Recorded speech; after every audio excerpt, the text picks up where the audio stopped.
La historia de la Iglesia de Jesucristo merece que se recuerde.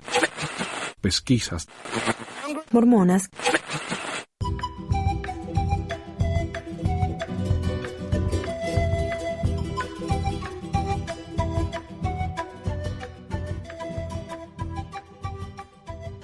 Hola a todos, bienvenidos a otro episodio de Pesquisas Mormonas. Les habla Manuel. Gracias a todos por estar aquí con nosotros. Hoy tengo un episodio que hace rato que quiero hacer, pero estaba buscando un buen estudio sobre el tema. Y al final terminé combinando más de uno. En un ensayo acerca de un banco que abrió el señor José Smith en Kirtland. Este fue un banco que fue la causa de la apostasía de muchísimos miembros de la iglesia. Y vamos a hablar de eso también y de lo que significa el fallo de este banco abierto por un profeta de Dios, ¿no? Y las notas de esto, tal como las notas de todos mis programas, están en el website, ¿ok? Pesquisasmormonas.com o pesmor.com. Así que si me piden las referencias, está todo ahí. Y bueno, empecemos nomás.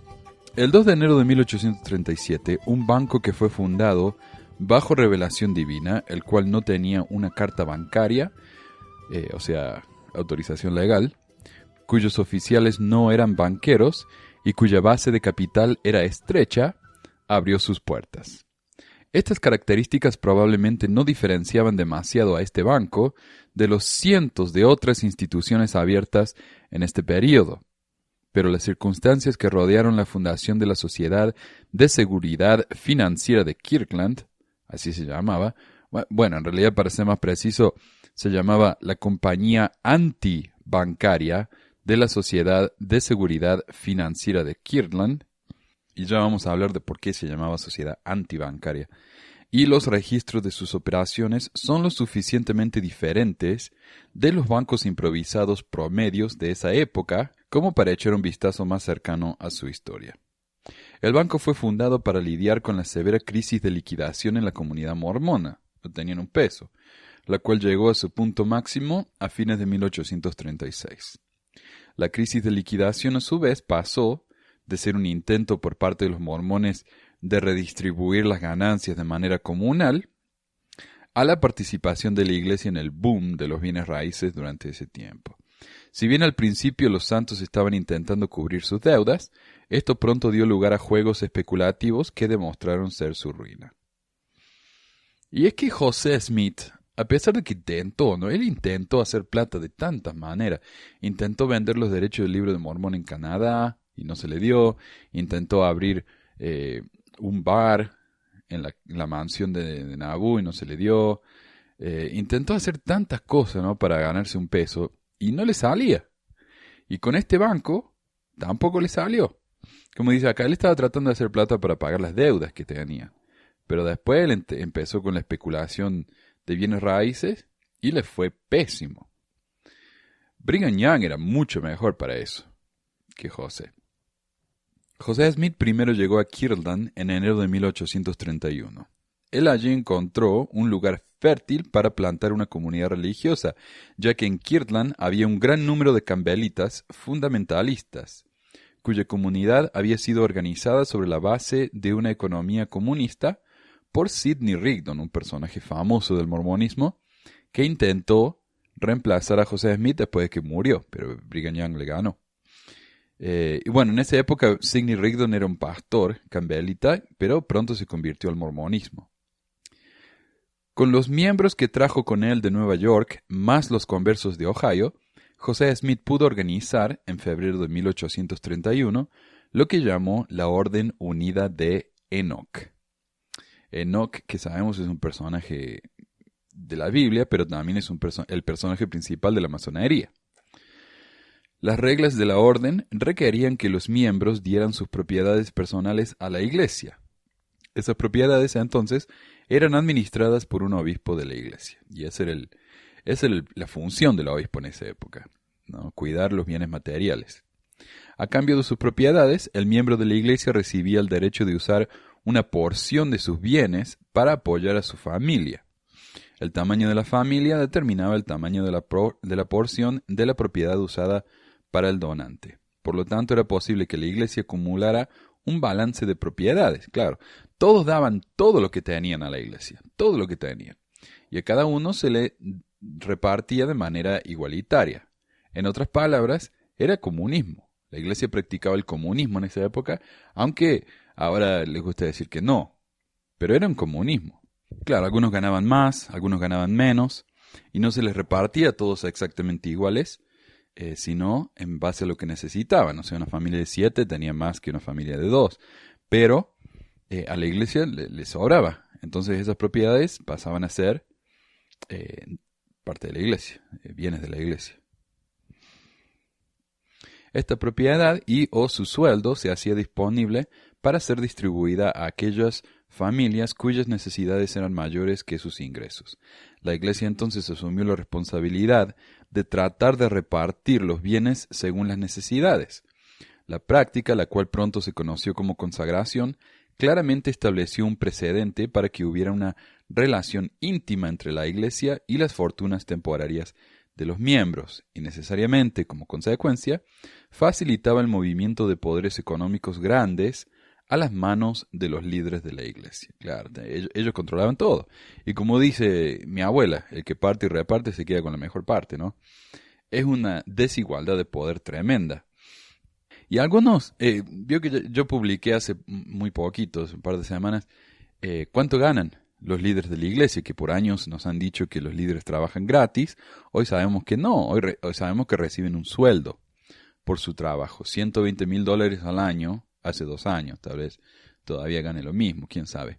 Lo que es un montón de plata, incluso en este país. Es mucha plata, sobre todo para alguien que vive gratis, o sea, no tiene que pagar alquiler, ropa, comida, es mucha plata.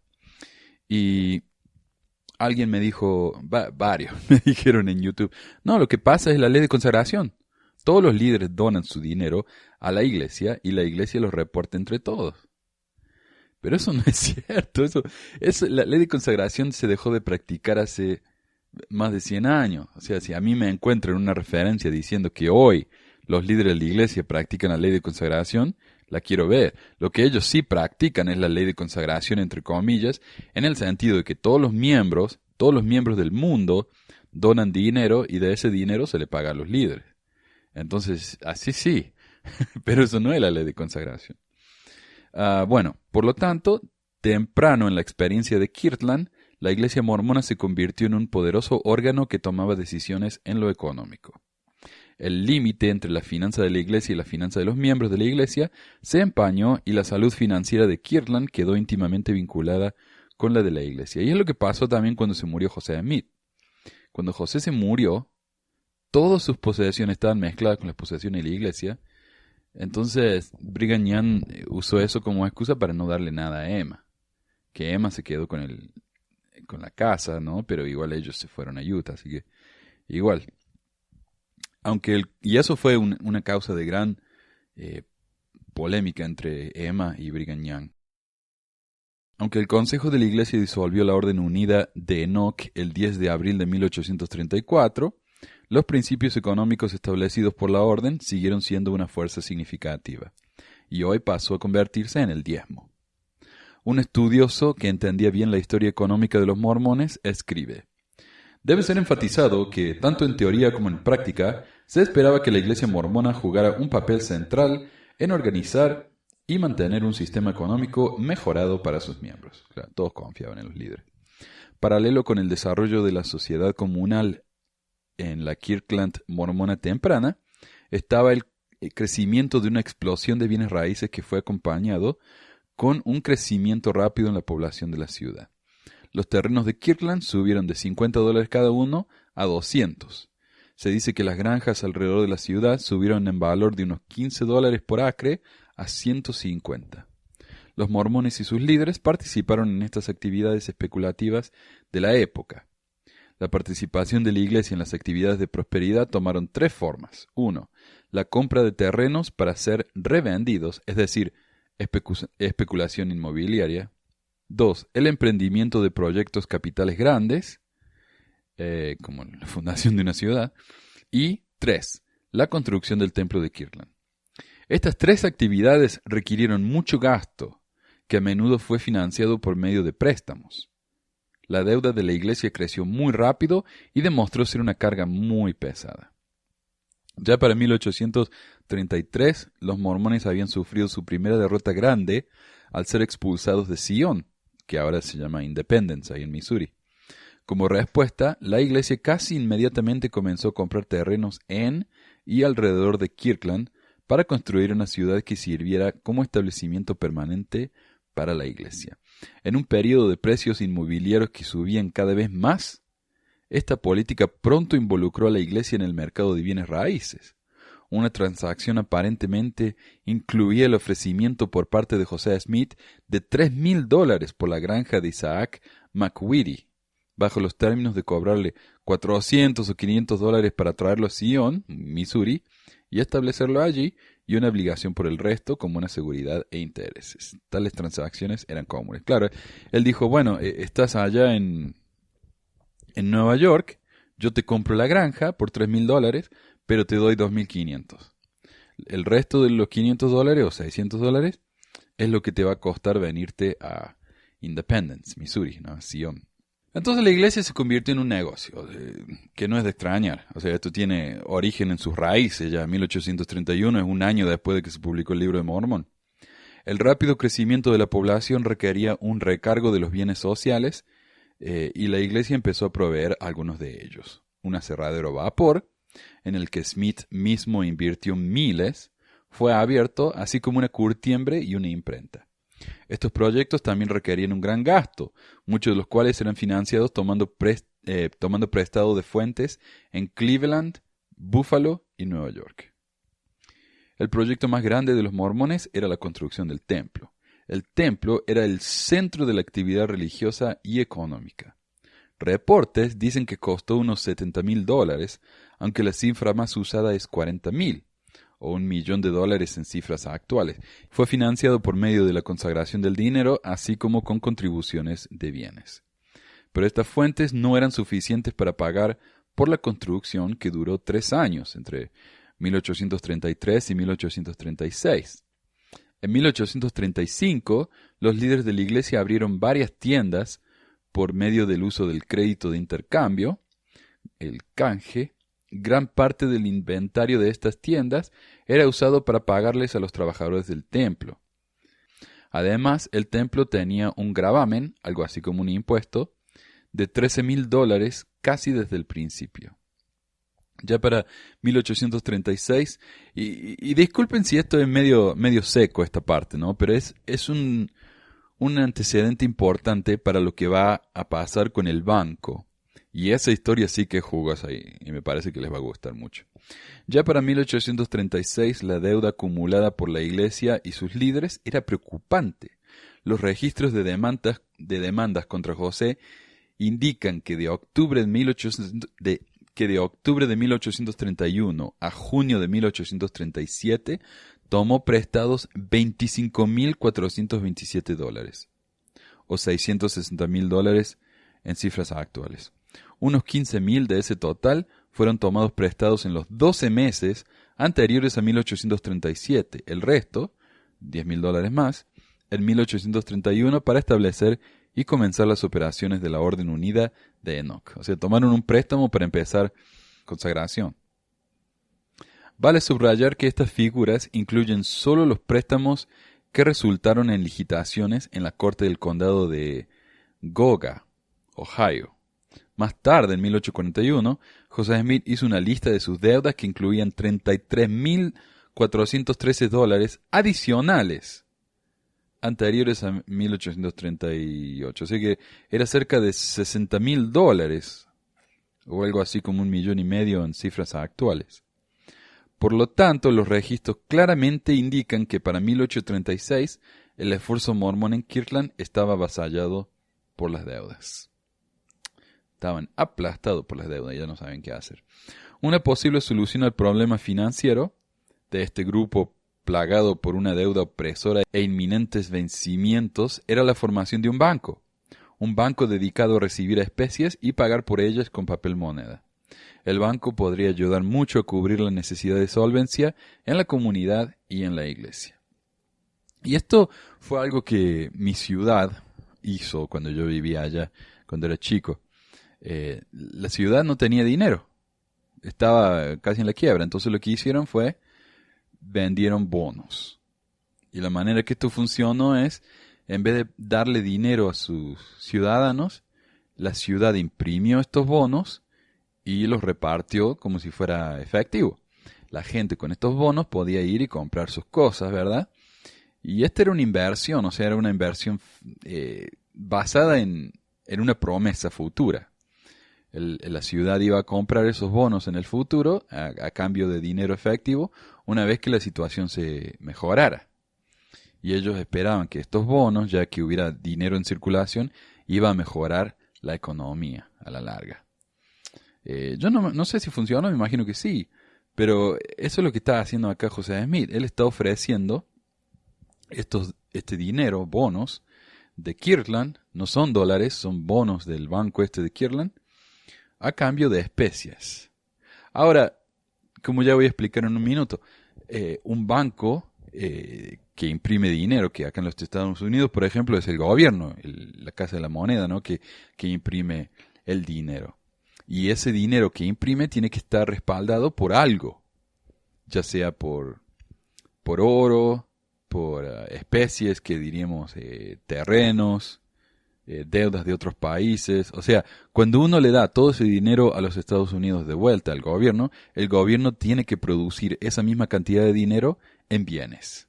El 2 de noviembre de 1836, y vamos a ver entonces, ¿qué tiene este banco para respaldar el dinero que están imprimiendo? ¿Cómo se respalda ese dinero? Porque no puede estar respaldado en la nada, en una promesa futura como hizo mi gobierno, porque al menos el gobierno de mi ciudad lo hizo con el permiso del gobierno federal. Pero este era un banco privado.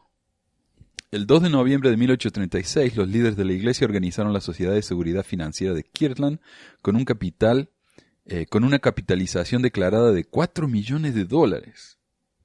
José Smith dijo haber recibido una revelación de que el nuevo banco tragaría a todos los otros bancos. Los defensores de la iglesia dicen que José nunca tuvo tal revelación, que la única fuente que tenemos para esa afirmación es la palabra de Warren Parrish, quien más tarde abandonaría la iglesia y por lo tanto no es una fuente confiable. Pero Wilford Woodruff, cuarto presidente de la iglesia, escribió en su diario: visité la oficina de la Sociedad de Seguros Financiera de Kirtland y vi el primer dinero impreso por el tesorero de la sociedad. También oí al presidente José Smith declarar en la presencia de F. Williams, D. Whitmer, S. Smith, W. Parrish y otros en la oficina del depósito que él había recibido esa mañana la palabra del Señor sobre el tema de la Sociedad de Seguridad de Kirtland. Él estaba solo en el cuarto y no solamente tuvo la voz del Espíritu, sino una voz audible. No nos dijo en ese momento lo que el Señor había dicho sobre el tema, pero dijo que si seguíamos los mandamientos que el Señor le había dado esa mañana, todo estaría bien. Que el Señor bendiga al hermano José con todos los santos y que apoye la mencionada institución y que la proteja para que toda arma formada en contra de ella sea rota y que no llegue a nada, mientras que la Sociedad de Seguridad Financiera de Kirtland se convertirá en la más grande de todas las instituciones en la tierra. Es en la voz de un profeta, citando a otro profeta. Oliver Cowdery, elder de la iglesia y secretario de Smith en la traducción del Libro de Mormón, fue enviado a Filadelfia para obtener las planchas para la impresión de las notas bancarias. Claro, unas planchas de metal que uno le pone tinta, ¿no?, a esas planchas, y uno pone el papel encima de la tinta, le pone un rodillo duro y se imprime, ¿no? Es una especie de impresora de una impresora antigua. Así funciona. Y él tenía que comprar esas planchas, hacerlas hacer a orden, para que dijera ahí Banco de Kirtland, qué sé yo. Al mismo tiempo, Orson Hyde, uno de los 12 apóstoles mormones, fue enviado a Columbus para peticionar a la legislatura de Ohio una carta bancaria, o sea, un permiso legal para abrir el banco. El 1 de enero de 1837 fue muy importante para los nuevos banqueros, porque ese día ambos hombres regresaron de sus misiones, uno con un éxito eminente y el otro con un fracaso absoluto. El ala antibancaria del Partido Demócrata estaba en contra de la legislatura de Ohio y recientemente se había preocupado mucho con la inundación en el estado del papel moneda creado por los bancos. Basado en esta preocupación, la legislatura había negado el pedido del elocuente Hyde de una carta bancaria. El fracaso de Hyde fue aumentado con el éxito de Cowdery en Filadelfia. No solo había obtenido las planchas para imprimir las notas, sino que había excedido su cargo al hacer $200,000 en notas con la nueva plancha. Claro, se entusiasmó Oliver. Dijo, qué bueno, acá tengo la impresora, voy a imprimir billete lo loco. Y sabe que lo interesante es que hoy en día, si uno consigue uno de estos billetes del banco de Kirtland, es uno de los billetes más valuados de todos los documentos históricos económicos del país, lo cual es muy irónico, ya que completamente perdió su valor en su época, pero hoy es valiosísimo. El 2 de enero de 1837, los líderes del banco se reunieron para analizar su situación. Y es valiosísimo, digo, en el sentido de vista histórico, es un documento histórico, o sea, en sí no tiene valor.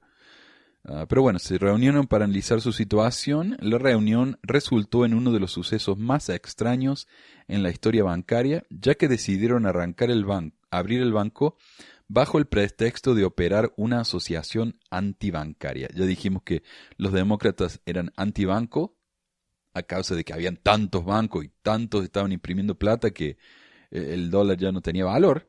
Entonces ellos abrieron una sociedad antibancaria.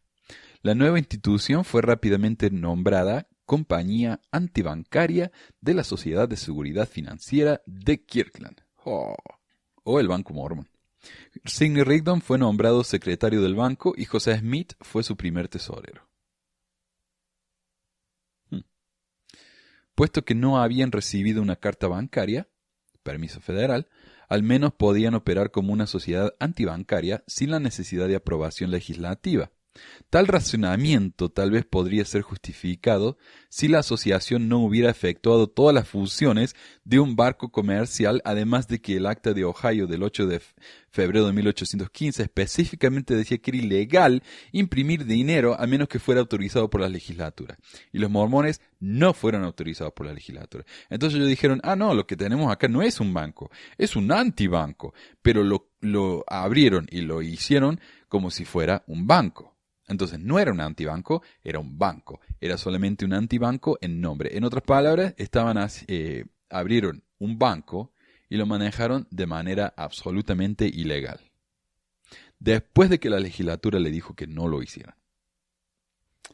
Pronto comenzó un vigoroso esfuerzo publicitario. El periódico Messenger and Advocate publicó el siguiente comunicado invitando a los miembros de la iglesia a convertirse en inversores del nuevo banco. Y esto me encanta, esta es una parte favorita. Una de las mejores propagandas que jamás he leído. Es sabiduría y la voluntad del Espíritu Santo que nos visiten en Kirtland y que reciban instrucción y consejo en estos principios que son necesarios para avanzar la gran obra del Señor y para establecer a los hijos del reino según los oráculos de Dios, quienes están entre nosotros, y lo que es más, invitamos a los hermanos de tierras lejanas a que nos visiten y que adquieran acciones en nuestra sociedad de seguridad. Y queremos recordarles de lo que dijo Isaías, contenido en el capítulo 60 y más particularmente en los versículos 9 y 17, de la siguiente manera: ciertamente a mí esperarán las islas y las naves de Tarsis desde el principio, para traer sus hijos de lejos, su plata y su oro con ellos, pero no notas bancarias, al nombre de Jehová su Dios y al Santo de Israel que te he glorificado. En vez de bronce traeré oro, en vez de hierro traeré plata, en vez de madera bronce y en vez de piedras hierro. Pondré como tus administradores la paz y como tus gobernantes la justicia. También el capítulo 62, versículo 1. Por amor de Sión no callaré, y por amor de Jerusalén no descansaré, hasta que salga como resplandor su justicia, y su salvación se encienda como una antorcha. Esto está increíble. O sea, ellos dicen, hey, vengan a visitarnos. En el diario de la iglesia lo pusieron, ¿no? Vengan a visitarnos, acá somos profetas de ustedes. Tenemos oráculos en la tierra hoy. Y Dios dijo por medio de Isaías que traigan su plata y su oro y su terreno, pero no traigan notas bancarias, no traigan billetes, traigan cosas. Oro, hierro, terreno, lo que quieran, ¿no? Y claro, y hablando así de manera como escritura y hablando de que él es un profeta, un oráculo, él está diciendo vengan y compren nuestras acciones. O sea, si acá José Smith no está hablando como profeta, ¿cómo qué está hablando? Si él no está prometiendo que todo en el banco va a estar bien al decir, oráculos en la tierra, Isaías, bla, bla, bla, así dice el Señor. Si él no está hablando como profeta y está hablando como hombre, entonces ¿cuándo está hablando como profeta? Esto es tan obvio de que José está prometiendo que como él es un profeta y él está abriendo un banco, el banco va a ser un éxito, no hay duda realmente de lo que él está haciendo aquí. Él está usando su poder religioso, su autoridad y su influencia religiosa para vender acciones. Me tuve que ir por un rato. Ahí volví, espero que no me hayan extrañado. Ok, a ver. Los registros del banco no están disponibles. Se perdieron en el incendio que destruyó totalmente el banco en 1837. Pero el registro de los asuntos del banco pueden ser recopilados de documentos, cartas y artículos de periódicos de esa época. De esos documentos se pueden ganar algún conocimiento de los negocios y de la administración del banco. Buscando los escritos de uno de los oficiales del banco, uno puede ver que, aunque fue valuado nominalmente en 4 millones, gran parte del capital eran reclamaciones de bienes inmobiliarios en Kirtland, los cuales a su vez estaban muy sobrevaluados con precios artificialmente altos. Una publicación oficial de la Iglesia de julio de 1837 dice que las propiedades privadas de los accionistas eran consideradas en proporción a la suma de sus suscriptores para el reembolso del papel moneda. Ok, por lo que yo entiendo, y tal vez algún banquero me puede corregir, si yo quería comprar bonos de este banco, podía decir, tengo una granja que vale $5,000, entonces quiero $5,000 en notas bancarias, y si no las puedo pagar, ustedes se quedan con mi granja. El problema es que tal vez mi granja en realidad costaba $3,000, no 5,000, creando así una burbuja de precios ficticios. En otras palabras, el banco estaba basado en bienes que simplemente no existían o que no valían tanto como los oficiales del banco decían que valía. Tal vez esta declaración dio lugar a la creencia de que las notas del banco estaban directamente respaldadas por los bienes raíces de la Iglesia y de los inversores en el banco, aunque estos reclamos de bienes raíces sin duda formaron la sustancia elemental de la estructura capital del banco, las notas no especificaban que podían ser canjeadas por bienes raíces. Lo que es más, una examinación de las notas indican que eran obligaciones en dólares, pagables cuando fueran a ser canjeadas. Entonces, claro, yo compro las notas por $5,000, compro $5,000 en notas, me dan los $5,000 en bonos, yo le doy el efectivo, y después cuando quiero mi efectivo de nuevo, yo voy, le doy los bonos y ellos me dan los 5,000. Pero como vamos a ver, eso no fue tan simple. Warren Parrish, segundo cajero del banco, escribiendo después de que abandonó tanto el banco como la iglesia, dijo: yo oí a José Smith declarar que tenía $60,000 en especias en sus bóvedas y $600,000 a mano, cuando en realidad no teníamos más de $6,000 en especies y no teníamos nada más a mano, o sea, en efectivo. También que teníamos unos $10,000 de nuestros bonos en circulación, cuando él, el cajero de la institución, sabía que había al menos $150,000. Entonces, de nuevo, si el banco solo tiene $6,000 en especies y más de $150,000 en billetes, o sea, hay un respaldo de $6,000 por $150,000 en billetes. Entonces el banco está creando una burbuja financiera lista para explotar en cualquier momento. Por ejemplo, si yo soy el gobierno de Canadá, ¿no? Y baso mi dinero en la producción de libros. Los libros, en este caso, son lo que llamamos la reserva o las especies. Entonces voy a imprimir 1,000 libros valuados a $1 cada uno. Lo que quiere decir que puedo imprimir $1,000 en dinero y soy solvente. Si alguien viene con $1, le doy un libro. Si alguien viene con un libro, le doy $1. La economía funciona perfectamente. Pero si tengo 1.000 libros e imprimo $2.000, ahora tengo más dinero que reservas, lo que hace que cada libro ahora cueste $2 y no 1. Esto va a crear una inflación basada en la cantidad de billetes, notas o bonos que tenga. Pero si decido que los libros solo cuestan $1, cuando tengo $2.000 impresos, cuando venda los 1.000 libros y la gente siga viniendo a comprar libros con el resto de los $2.000, no va a haber nada para vender, lo que me hace insolvente y podría causar el desmorono de la economía canadiense. Traducido en simples cuentas, las visiones conflictivas toman la siguiente forma. Según José Smith, el banco tenía $60.000 en reservas primarias y $600.000 en reservas secundarias y solo $10.000 en notas bancarias circulando. O sea, tenía muchísimas más reservas que billetes circulando, ¿no? Lo que le da una solvencia increíble al banco. Pero en realidad, y según Parrish, había solamente $6.000 de reservas primarias, $0 de reservas secundarias y 150.000 notas bancarias circulando. Si esta situación prevalecía, el banco hubiera tenido $1 en reserva por cada $25 en notas. O según mi ejemplo anterior, el banco de Kirkland tenía un libro por cada $25. La divergencia entre estas dos perspectivas con respecto a la posición del banco sobre sus reservas es inmensa. La evidencia del subsiguiente destino del banco tiende a darle más validez a la perspectiva de Parrish que a la de Smith. Si en realidad tenían tantas reservas y estaban tan bien, ¿cómo fue que el banco eventualmente se fundió? Además, según varios individuos que abandonaron la iglesia, el banco estaba fundado sobre recursos fraudulentos de seguridades de capital.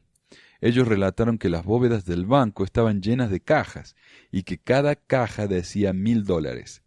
Estas cajas en realidad estaban llenas de arena, plomo, hierro viejo, piedras y combustibles, o sea, carbón, pero cada una tenía una fina capa de monedas brillantes de 25 centavos en su parte superior. Cualquier persona con sospechas de la estabilidad o la solvencia del banco podía contar y abrir las cajas. Claro, pensaban que las cajas estaban llenas de moneda y era nada más que una capa fina encima. Según C.G. Webb, el efecto de estas cajas era mágico. Crearon una confianza general en la solvencia del banco y el hermoso papel moneda se vendió como pan caliente. Durante más o menos un mes era el mejor dinero del país. El banco, o antibanco, no había estado en operación un mes cuando las indicaciones de su fracaso se hicieron evidentes. El 27 de enero de 1837, el periódico Paintsville Telegraph, o sea, casi enseguida después que lo abrieron, reportó que el banco había cerrado, aunque ahora es obvio que el banco no había cerrado en esa época, y que Smith no podía redimir otro dólar excepto con terrenos. Cyrus Smalling, quien abandonó la iglesia, reportó el 1 de febrero de 1837 que las notas del banco se estaban vendiendo por 12 centavos y medio por cada dólar. ¿Se entiende? O sea, estaba devaluado increíblemente. O sea, uno tenía $1 de estos bonos del Banco Mormon y solo podía comprar 12 centavos de cosas. Durante su primer mes, el banco había estado operando en clara violación de la ley. El 8 de febrero se juró una orden judicial en contra de José Smith. El caso fue a la corte en marzo. La defensa de Smith decía que como el banco era una asociación y no una institución corporativa bancaria, no estaba sujeto a la ley citada en la orden judicial. La corte no reconoció la validez de la defensa y el 24 de marzo Smith fue encontrado culpable. Se le ordenó pagar una multa de $1.000 y los costos de la corte, que hoy en día serían muchísimo más. Parecería que la convicción de Smith haría sonar las campanas funerarias del banco, pero continuó cojeando e imprimiendo notas hasta junio de 1837. Una nota interesante acerca de una anécdota interesante acerca de la negativa o la inhabilidad del banco de pagar en reservas cuando se le era requerido, incluye el intento de un agente de varios bancos de Pittsburgh de cambiar sus notas por especies. O sea, el banquero trajo sus notas del banco de Kirkland y dijo, ok, quiero mi dinero, acá están tus notas. Pero esto es lo que pasó. Sidney Rigdon se rehusó a canjear las notas con el pretexto de que esos bonos habían sido puestos en circulación para proveer papel dinero para la acomodación del público, la conveniencia del público, y que redimir esos bonos frustraría el propósito original del banco. En otras palabras, sí, esos son bonos o billetes reales, pero en realidad están hechos para el beneficio del banco y si los redime por dinero nos está perjudicando. Si las notas del banco tenían alguna credibilidad antes de este incidente, se perdió después de la negativa de pagar y después de que se hizo conocimiento público. En agosto de 1837 apareció en el diario mormón The Messenger and Advocate, lo que puede considerarse uno de los anuncios más bizarros jamás hechos por el fundador de un banco, ya que el anuncio advirtió a los santos de Kirkland que no aceptaran estas notas del banco mormón. El anuncio decía en parte: los hermanos y amigos de la Iglesia deben tener cuidado con los especuladores, renegados y apostadores que están engañando a los incautos y a los crédulos al pagar con estos billetes que no tienen ningún valor aquí. O sea, el mismo diario de la Iglesia, la misma Iglesia está diciendo a la gente, no acepten el dinero del banco de la Iglesia, porque ese dinero no tiene ningún valor. Increíble. Y ellos seguían imprimiendo y vendiendo esta porquería. Pero ellos mismos admitieron que no tenía valor. El banco sobrevivió esta embestida y duró hasta noviembre de 1837, cuando suspendió los pagos y cerró sus puertas permanentemente. El fracaso del banco no solo provocó la ira de los inversores, sino que causó una masiva apostasía en la Iglesia. En una charla fogonera en noviembre del 2011, Elder Jensen, director ejecutivo del Departamento de Historia de la Iglesia, dijo que los apóstoles y la primera presidencia se dan cuenta que quizás desde Kirtland nunca hemos tenido un periodo de, llamémoslo, apostasía como tenemos ahora. Si alguien sabe de la historia de la iglesia en Kirtland, es el señor Jensen. Otro historiador de la iglesia, Leonard Arrington, declaró que en Kirtland el fallido banco de Smith llevó a disensiones internas. Y durante la época de Kirtland, Heber C. Kimball dijo que no había 20 personas en la tierra que declararan que José Smith era un profeta de Dios. Como digo, si quieren las referencias, están todas en el website, los artículos de los que saqué este ensayo y varias referencias históricas de primarias, ¿no?, y secundarias. Así que ahí está, ¿no? Fue el Banco Mormón, un banco fundado en mentiras, engaños, en cajas llenas de tierra y piedras, en promesas vacías, en profecías no cumplidas. Un banco que, en mi opinión, refleja, ¿no?, la realidad mormona.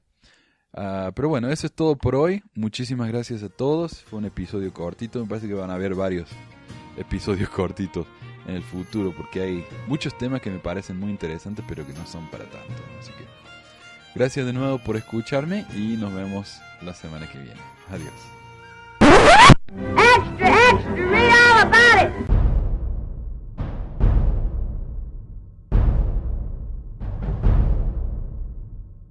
¿Por qué los mormones fueron perseguidos? En 1823, José Smith dijo que entre todas las naciones, tribus y lenguas se tomaría mi nombre para bien y para mal. A pesar de que muchos miembros de la iglesia dicen que esto es una profecía, es verdad de todos los líderes religiosos en la historia. Pero lo que uno debe aceptar es que es cierto, el nombre de José Smith de hecho ha sido criticado. ¿Pero por qué? ¿Y por qué se persiguió a los miembros de la iglesia de una manera que a veces llegó a ser sangrienta? Una nueva religión. José Smith dijo que la gente comenzó a perseguirlo después de que la gente se enteró de su visión.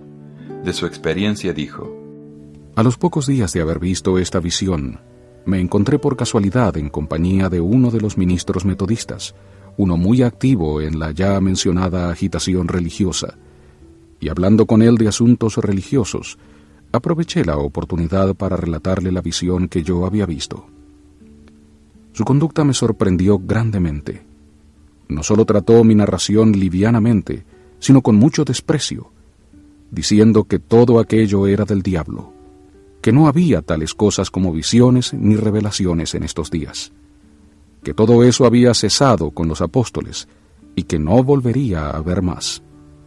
Sin embargo, no tardé en descubrir que mi relato había despertado mucho prejuicio en contra de mí entre los profesores de religión, y fue la causa de una fuerte persecución cada vez mayor, y aunque no era yo sino un muchacho desconocido, apenas entre los 14 y 15 años de edad, y tal mi posición en la vida que no era un joven de importancia alguna en el mundo, sin embargo, los hombres de elevada posición se fijaban en mí lo suficiente para agitar el sentimiento público en mi contra y provocar con ello una encarnizada persecución.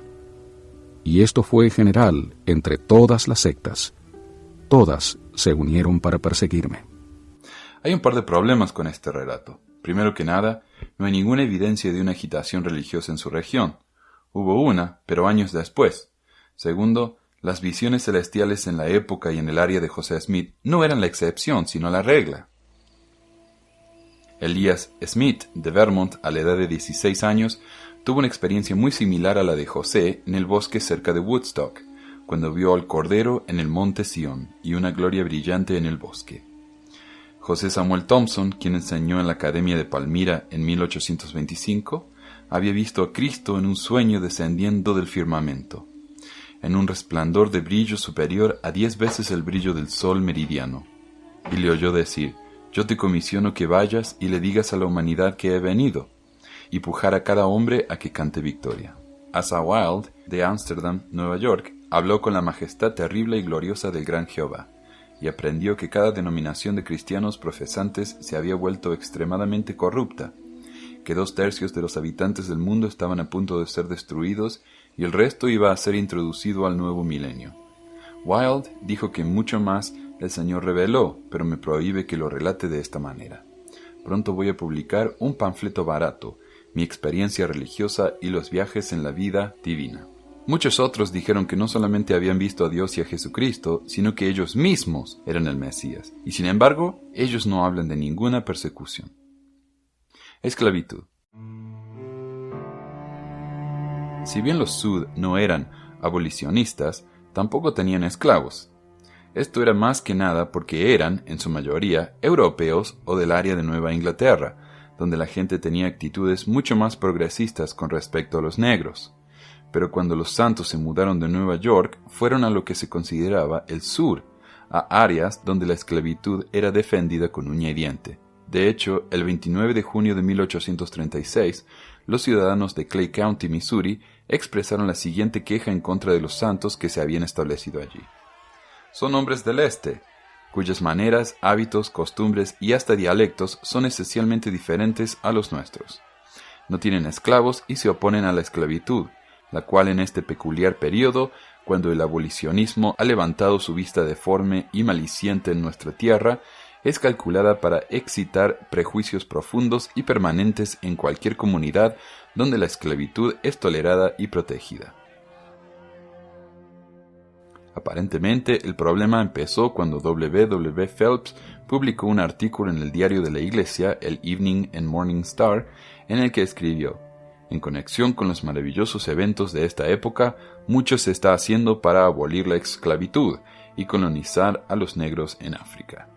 Este comentario fue visto por los misurianos como una invitación a que los negros se unieran a los santos en Missouri, aunque en el mismo artículo el mismo Phelps se distanció de los abolicionistas, aclarando que en Missouri los negros eran considerados propiedad y que no debían mudarse allí.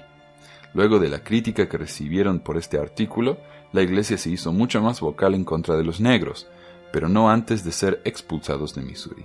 La Iglesia nunca más defendió a los negros o esclavos, al punto de que 2 años más tarde José Smith recibió una revelación en la que afirmó: «Pero no creemos que sea propio intervenir en los asuntos de esclavos, ni predicarles el Evangelio, ni bautizarlos contra la voluntad y deseos de sus amos, ni mezclarse en sus cosas, ni influir en lo más mínimo para que queden descontentos con su situación en esta vida, y con ello poner en peligro la vida de los hombres.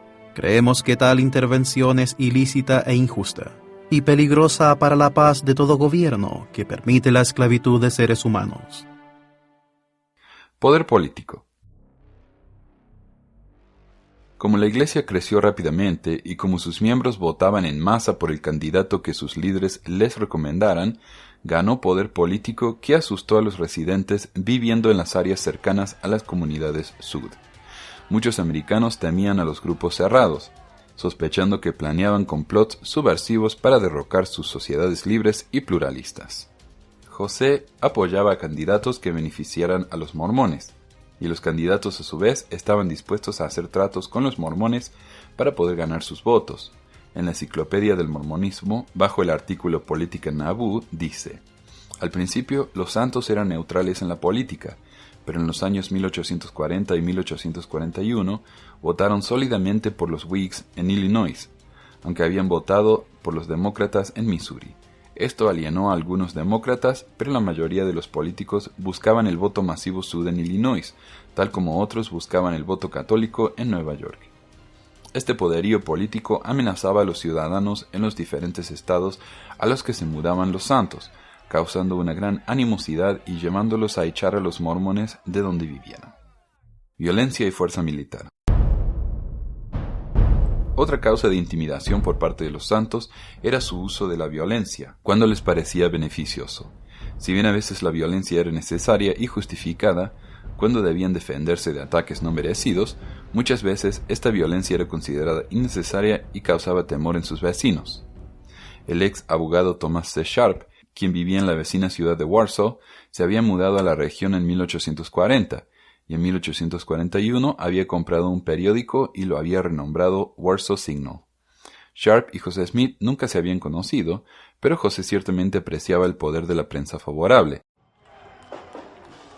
Invitó a Sharp a las celebraciones en Nauvoo el 6 de abril, guardándole un asiento en la plataforma.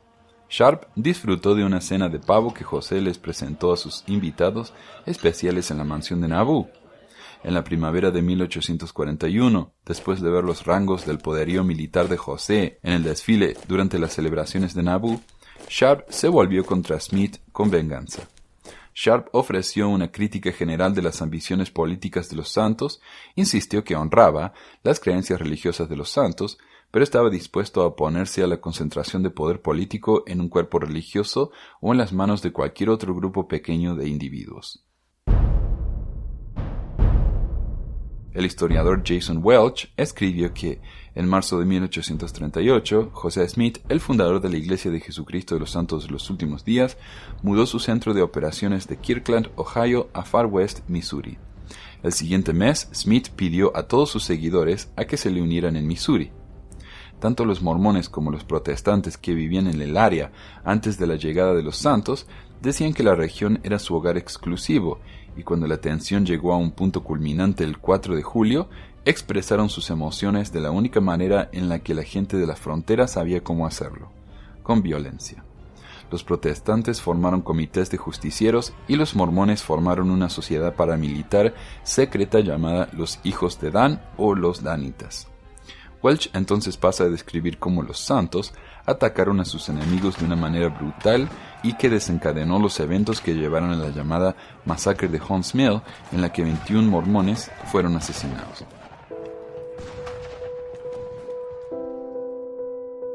A pesar de que este fue un acto reprensible, fue consecuencia de la violencia desenfrenada por ambos grupos y palidece en comparación con la violencia causada en la masacre de Mountain Meadows, en la que un grupo de mormones asesinó en sangre fría a 120 hombres, mujeres y niños inocentes en un acto absolutamente no provocado.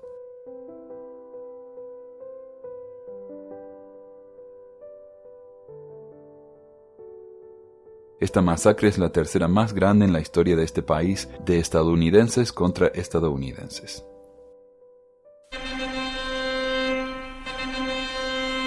Matrimonio plural. Ninguna de las enseñanzas de la Iglesia causaron un mayor choque con el orden social o causó más resentimiento que la doctrina del matrimonio plural. La agitación contra la Iglesia a causa de la poligamia se hizo más dura a medida que pasó el tiempo, y en 1890 el presidente de la Iglesia, Wilford Woodruff, publicó un manifiesto en el que dijo que todos los matrimonios plurales se acababan. Esto permitió que 6 años después Utah pudiera ser admitida como un estado. Pero cuando el público se enteró que los líderes siguieron aprobando matrimonios después del manifiesto, se armó un escándalo público tal que en 1904 Joseph Fielding Smith, el nuevo profeta de la iglesia, publicó un segundo manifiesto diciendo que ahora sí estaban hablando en serio y que la poligamia era prohibida. Uno de los artículos que leí para este ensayo dice que la opinión pública en contra de los mormones era grandísima, a pesar de que solo el 2% de los mormones practicaron la poligamia. Suponiendo que esto fuera verdad, uno realmente podría pensar que si solo unos pocos líderes importantes de una iglesia determinada hacen algo ilegal y visto como algo horrible, entonces, ¿todo está bien? Pero el verdadero problema es que esta cifra no es acertada. El número viene de una entrevista que el presidente de la iglesia, Gordon Hinckley, dio en la televisión nacional, en la que dijo que entre el 2 y el 5% de los santos practicaban la poligamia. Esto es simplemente falso. Usando información del censo de 1880, hoy podemos saber que entre el 25 y el 33% de la población mormona practicaban el matrimonio. Muerte de Jesús.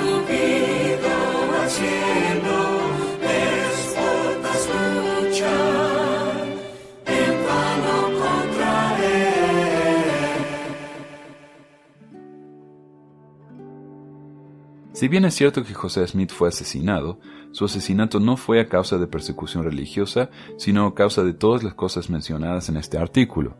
Aunque no ayudó el que justo antes de morir José fue encarcelado por haber destruido una imprenta que, según la iglesia, hoy sigue diciendo que publicó muchas mentiras, no hizo más que atreverse a hablar públicamente del hecho totalmente conocido de que José tenía muchas esposas. Así que podemos afirmar que en realidad fue la poligamia la que mató, al menos indirectamente, a José. Conclusión. Tal vez lo más confuso para mí es cuando los mormones se quejan de persecución en la actualidad. Nadie los persigue, y de hecho ellos son los que persiguen a los demás.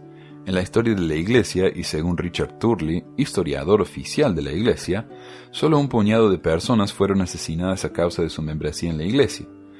Aunque aún en estos casos no fueron asesinados por su creencia, sino por problemas sociales y políticos con los mormones como grupo. Por ejemplo, las víctimas de la masacre de Hunts Mill murieron porque sus vecinos estaban aterrorizados de que iban a ser atacados por los mormones. Parley P. Pratt fue asesinado por el esposo de la mujer con la que huyó.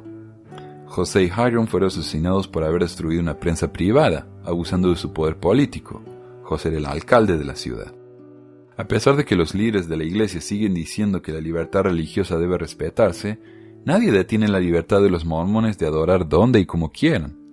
Hoy la única persecución de la que pueden quejarse es que alguien en el internet hablando de sus creencias de forma abierta sin miedo de criticarlos cuando se lo merecen, mientras que los mormones se esfuerzan en pasar legislación para limitar los derechos de los demás. Ahora, muchos mormones dicen que la persecución que sufren es muestra de que son la iglesia verdadera. Pero eso no tiene ningún sentido porque virtualmente todas las iglesias han sido perseguidas en su historia, y muchas de una manera muchísimo más grande y viciosa que la iglesia Sud. Los hindúes fueron y son perseguidos por su religión. Bajo la ley de Islamabad, reportes muestran que en 1971 en Pakistán los hindúes fueron robados de sus terrenos y negocios, sus templos fueron desacrados, sus hogares quemados, sus mujeres violadas y la población hindú fue sacrificada sistemáticamente. 8 millones debieron huir de su país natal, Pakistán, debido a la persecución. En 1991 hubo 58 casos de crímenes de odio contra hindúes en Nueva Jersey sola, y en el 2012 un centro de adoración hindú fue bombardeado en Nueva York. Los judíos han sido perseguidos de manera brutal a lo largo de su historia, y a pesar de que un grupo piensa que el holocausto nazi nunca sucedió, la realidad es que millones de judíos fueron asesinados por sus creencias. Los musulmanes también han sido víctimas de persecución brutal, aunque mayormente se da en casos de musulmanes contra musulmanes. Hay que considerar que el Islam no es una religión heterogénea, sino que hay cientos de ramas minoritarias. En Irán, los bahaíes son sujetos a arrestos no justificados, a detenciones ilegales, a abusos físicos, tortura, ejecución injustificada, confiscación y destrucción de propiedades, negación de empleos, de beneficios gubernamentales y de derechos y libertades civiles, y tiene prohibido recibir una educación superior. En el 2005, el Diario Oficial de Irán publicó una serie de artículos difamando a los bahá'íes. Los budistas, herejes, sijes e incluso cultos cristianos por parte de otros cultos cristianos también han sido y son perseguidos. Pero lo que tal vez muchos no consideran es que incluso los ateos son perseguidos por no creer en algún tipo de Dios. En la actualidad, ser ateo es ilegal en 19 países y en 13 es motivo para sufrir la pena capital. En la Alemania nazi, el ateísmo estaba prohibido porque los ateos eran considerados librepensantes, lo cual era peligrosísimo para el régimen hitleriano. Y en la actualidad, aunque no es ilegal, es virtualmente imposible para un ateo ser elegido a algún cargo público en los Estados Unidos. Entonces, ¿son los mormones los más perseguidos? Obviamente no. ¿Su persecución demuestra que son la iglesia verdadera? Si la persecución es muestra de veracidad, entonces los budistas, musulmanes y hasta los sijes y ateos deberían ser la iglesia verdadera. En conclusión, si bien les suena bien a los mormones decir que son perseguidos, la realidad es muy diferente, y hoy son una de las religiones más aceptadas en el mundo gracias a su desesperado intento de pertenecer y de encajar en el resto de la sociedad.